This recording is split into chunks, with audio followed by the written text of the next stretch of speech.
Ils arrivent.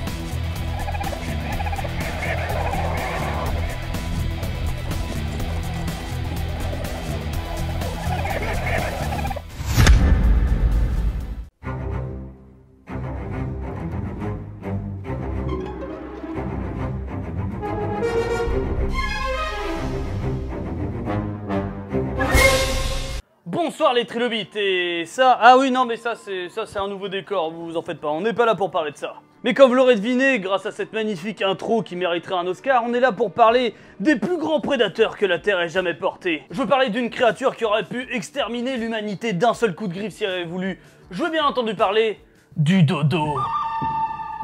Ouais, ça me fait rire. Bon, par contre, il est vraiment très connu, donc est-ce que j'ai vraiment besoin de vous parler du dodo? Non. Bah si mec. Bah quoi? Bah si, faut que t'en parles. Enfin, t'es quand même là pour ça quoi.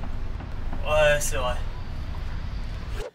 Bon ouais, c'est vrai que tout le monde le connaît au moins de nom, ce fameux dodo, hein, mais on va quand même voir son histoire qui est aussi passionnante que tragique. Bon, on va commencer par le plus joyeux tant qu'à faire, hein, c'est-à-dire sa découverte. Et d'ailleurs, on n'est plus vraiment dans la paléontologie, hein, puisque c'est l'étude des animaux avant l'apparition de l'homme, l'archéologie c'est leur étude après l'apparition de l'homme. Et là d'ailleurs, si vous connaissez déjà un peu l'histoire de notre cher oiseau, vous savez qu'elle est aussi liée à la nôtre. Bref, on va voir ça tous ensemble dans cette vidéo qui sera en plusieurs parties. Première partie, exploration. Notre exploration commence dans l'océan Indien, plus exactement à quelques milles de l'île de Madagascar, c'est-à-dire sur l'archipel des Mascareignes. Archipel composé principalement de 3 îles qu'on connaît aujourd'hui sous les noms île de la Réunion, île Maurice et Rodrigue. Je parle bien des îles principales, hein, parce que sinon il y en a une cinquantaine. En tout cas, pendant des millénaires, ces îles n'ont pas connu la présence humaine jusqu'à la fin du XVIIe siècle, qui est souvent décrit d'ailleurs comme le siècle de l'exploration et de la colonisation. Mais c'est bien avant ça, c'est-à-dire au XVe, hein, que les premières traces de cet archipel furent trouvées sur des cartes de navigateurs. Bref, tout ça pour dire que ça doit être dans ces eaux-là que les premières rencontres avec les dodos ont dû se faire. Mais si je parle bien du XVIIe siècle, c'est parce que c'est à cette époque qu'on a eu aussi les premières descriptions de notre ami à plumes. Et d'ailleurs, en parlant de ça, deuxième partie, description. Attends, excuse-moi, une quoi? Description? Non, t'as pas compris. Description! Ah, pardon. Donc c'est parti pour la deuxième partie, description. Voilà, c'est mieux. Il est bizarre celui-là. Bref, c'est aux alentours du XVIe siècle que les premières descriptions de l'animal furent écrites. Et beaucoup sont peu flatteuses, hein, comme par exemple celle des Néerlandais qui l'avaient surnommé oiseau répugnant. D'ailleurs, l'origine du nom dodo est incertaine et pas mal de théories là-dessus sont encore peu flatteuses. En effet, ça pourrait venir de plusieurs mots qui signifieraient entre autres paresseux, maladroit ou fou. Ou encore fesse nouée, peut-être par rapport à sa petite touffe de plumes sur le cucu. Une autre hypothèse viendra du fait que le dodo serait en fait un onomatopée de son cri qui ressemblerait à doudou. Et d'ailleurs, en parlant de ça, on l'appelle tous dodo, hein, mais son vrai nom c'est le dronte. Le dronte de l'île Maurice ou le dronte de l'île de Réunion, suivant d'où il vient. Donc déjà, dronte c'est moins mignon, on est d'accord, hein, mais le pire c'est quand même son nom scientifique. Raphus cuculatus. Ouais, on va garder dodo pour le reste de la vidéo, hein. En tout cas, beaucoup de ces descriptions sont à peu près d'accord sur son apparence. On a affaire à un oiseau plutôt grand puisqu'il pouvait atteindre presque le mètre de haut, et les estimations de poids aussi entre les 10 et les 20 kilos. Alors ouais, on est d'accord, il y a quand même une grosse différence entre 10 kilos et carrément le double, hein, mais ça aussi j'y reviendrai plus tard. Sur cette boule de plume se hissait une tête avec un gros bec plutôt imposant, long d'une vingtaine de centimètres, avec un bout crochu. Plus bas, on a des toutes petites ailes qui ne servaient plus à voler de toute façon, et comme je l'ai dit tout à l'heure, une touffe de plumes longues et courbées sur le postérieur. D'ailleurs, son plumage était principalement gris pour le dodo de la Réunion, mais apparemment il y avait aussi des dodos marrons ou même blancs sur les autres îles. Donc voilà, première chose que les gens ne savent pas forcément, c'est que le dodo existe en différents coloris. Et bref, le tout monté sur des grosses pattes jaunes. Et si je vous disais maintenant que cette description, elle est pas tout à fait vraie. Alors attention, encore une fois, je préfère prévenir, je vais simplifier à l'extrême. Donc l'environnement du dodo était un environnement tropical avec 2 saisons, une saison très chaude qu'on appellera la saison sèche et une saison chaude mais un peu moins, ça va, la saison des pluies. Et en général, quand on pense à un dodo, on voit un oiseau rond, limite obèse. Et bien en fait, c'est possible qu'on ait cette image parce que les descriptions ont pu être faites pendant la période la plus favorable. Autrement dit, les dodos devaient sans doute s'engraisser à fond à ce moment pour tenir après la saison sèche. Une méthode de beaucoup d'animaux d'ailleurs. Ou sinon, il y a aussi le fait qu'apparemment c'était un oiseau peu farouche. Et du coup, les colons ont pu en élever en captivité et donc là aussi les engraisser. Donc voilà, autre chose qu'on ne sait pas forcément, c'est qu'en temps normal, le dodo devait être plutôt svelte. Hein. Rien n'est sûr bien évidemment, mais moi je trouverais ça plutôt logique. Et d'ailleurs, en parlant de bouffe, troisième partie, adaptation. Et là on va parler de son mode de vie. Donc déjà le dodo était un oiseau endémique, c'est-à-dire qu'il n'existait que sur certaines îles. Des îles où il n'avait pas de prédateurs, hein. C'est pour ça qu'il a pu devenir aussi gros et qu'il a perdu la faculté de voler. Pensez aussi par exemple au Nuragalus rex de l'île de Minorque, hein. C'est un peu le même cas. En parlant de ça, on voit généralement le dodo comme une grosse victime, sauf qu'il devait être la plus grosse bestiole du coin, avant l'arrivée des humains bien évidemment. Et le seul souci, ça pouvait peut-être venir des autres oiseaux qui pouvaient s'en prendre aux œufs ou aux jeunes poussins. Parce qu'un dodo adulte, ça peut atteindre 20 kg et c'est un bec crochu de 20 cm comme je l'ai dit. Donc non, clairement, il n'y a pas grand chose qui devait chercher à l'attaquer. Mais bon, on va voir dans la dernière partie que ça a très vite changé. Et d'ailleurs, en parlant bec, parlons nourriture, elle a aussi beaucoup de mystères autour de son alimentation. On a d'abord pensé qu'il était proche du vautour, dû à son bec d'ailleurs peut-être, et donc qu'il était charognard. Puis on s'est dit qu'il était plutôt proche des poules et donc qu'il devait être granivore, un bouffeur de graines donc. Je ne mange pas de graines. J'étais obligé.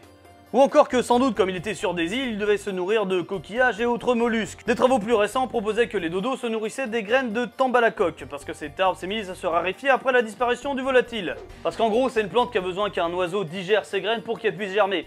Sauf qu'on s'est rendu compte que ça marchait avec d'autres oiseaux. Donc pour résumer, on sait toujours pas trop, mais par contre ce qu'on sait c'est qu'il était proche des pigeons et des colombes, donc on peut imaginer un régime à base de graines et de fruits. Bon, on finit de parler de bouffe, parlons quéquette, et là aussi, beaucoup de questions. Déjà, il n'y a pas l'air d'avoir de dimorphisme sexuel entre les mâles et les femelles, ce qui est pourtant le cas de beaucoup d'oiseaux. Pareil, on ne sait pas s'il y avait parade nuptiale ou pas. Par contre, ce qu'on sait, c'est ce qui se passe après, c'est-à-dire la nidification. Et là, ça va être important pour la suite. En effet, les Raphus cuculatus... non, décidément, ça le fait pas. Hein. En effet, les dodos nichaient à même le sol, hein, ce qui n'est pas le cas de beaucoup d'oiseaux, hein, parce que c'est vrai que niveau protection, c'est pas terrible. Sauf si on vit sur une île sans prédateurs. Et l'autre truc important, c'est que dans le nid au sol, il n'y avait qu'un seul œuf, donc qu'un seul petit. Et oui, on est d'accord, cette image est juste trop mignonne. Bon, dans tous les cas, le petit a intérêt à très vite se développer, hein, parce que si la reproduction se fait à une période bien précise, c'est pour qu'il puisse tenir la saison sèche quelques temps après. Donc voilà, retenez bien ça, le nid au sol et qu'un seul bébé. Mais avant d'aborder la dernière partie, je vais en profiter pour vous parler de son cousin actuel encore en vie, le pigeon de Nicobar. Alors bon, quand on pense aux pigeons, on pense aux nôtres tout gris, hein, qui ont un peu une mauvaise réputation d'animaux sales et débiles. Et c'est une image avec laquelle j'ai beaucoup de mal, mais là n'est pas le sujet. Et bah là, notre pigeon de Nicobar, ou Nicobar Akamai, il est un peu plus coloré. Et comme notre dodo, il est originaire d'un archipel de l'océan Indien. Archipel qui se compose des îles Nicobar. Voilà, il est tout beau, tout coloré, j'en ai vu pas mal dans des zoos. Donc si vous en voyez, dites-vous qu'il est le plus proche cousin de notre cher dodo. Bon voilà, cette vidéo me permet de parler d'autres animaux que j'aime bien. Et d'ailleurs, un autre oiseau qui vit sur une île qui a perdu sa faculté de voler et qui est un petit peu maladroit, dites bonjour au kakapo. Bon déjà avec un nom comme ça, vous devinez pourquoi je le kiffe. Il est le perroquet le plus lourd du monde et peut peser jusqu'à 4 kg. Du coup il ne vole pas et ses ailes lui servent plutôt à s'équilibrer pendant ses courses. Avec un style particulier on va dire. Et il vit en Nouvelle-Zélande, une île où pendant très longtemps il n'a pas connu de prédateurs. Enfin pas trop. Tellement pas que quand il voit des humains, il n'a pas peur et essaye même de copuler avec la tête des caméramans. Bon c'est plus trop le cas maintenant avec l'introduction de pas mal de bestioles par les humains. Ça plus le fait que pour se reproduire il est hyper chiant parce que c'est qu'à certaines périodes. Et en plus il atteint sa maturité sexuelle tard et qu'ils ont une très mauvaise vue donc ils essayent de baiser un peu n'importe quoi. Du coup vous vous doutez de la suite, chute de leur population et c'est pas peu dire puisque les chiffres que j'ai trouvés tournent autour de 120 individus en 2014. 120 cacapos sur toute la planète, ça fait pas beaucoup. Mais le point positif c'est que c'est en train de remonter. Bon il n'a pas de lien direct avec le Raphus cuculatus. Non ça le fait toujours pas. Hein. Mais je m'en fous, je le kiffe et j'aurais même fait toute une vidéo sur lui. Eh bah je pourrais une fois qu'il aura disparu.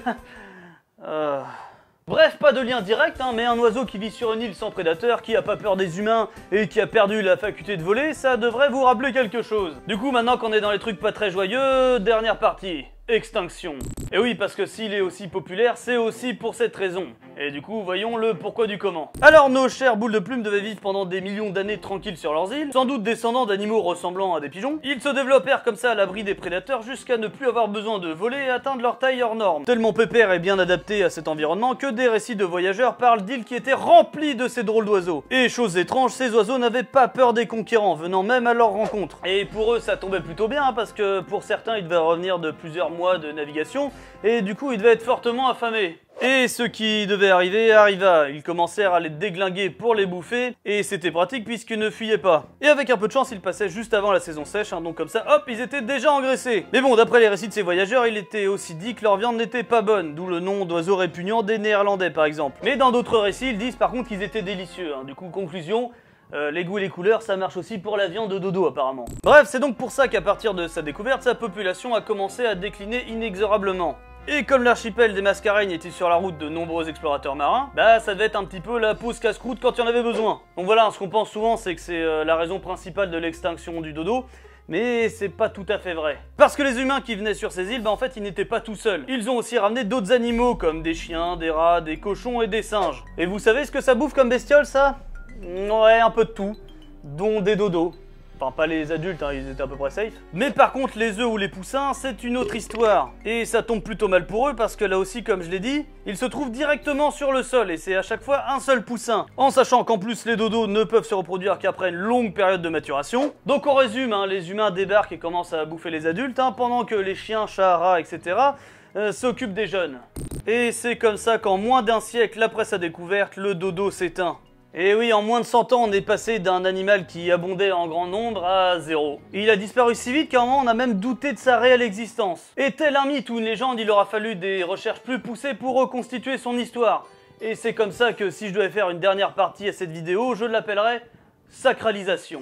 Et c'est là que je vais parler de l'image du dodo, une image qui va au-delà d'un simple animal disparu. Et oui, s'il est devenu le symbole de pas mal d'associations de protection des animaux, c'est bien parce qu'il représente l'exemple même de l'espèce dont l'extinction aurait pu être évitée. Il est aussi le symbole de l'île Maurice, où il y a carrément des musées, des restaurants, des statues et même des timbres à son effigie. Et à La Réunion, il prête même son image à une bière. Si c'est pas la classe, ça?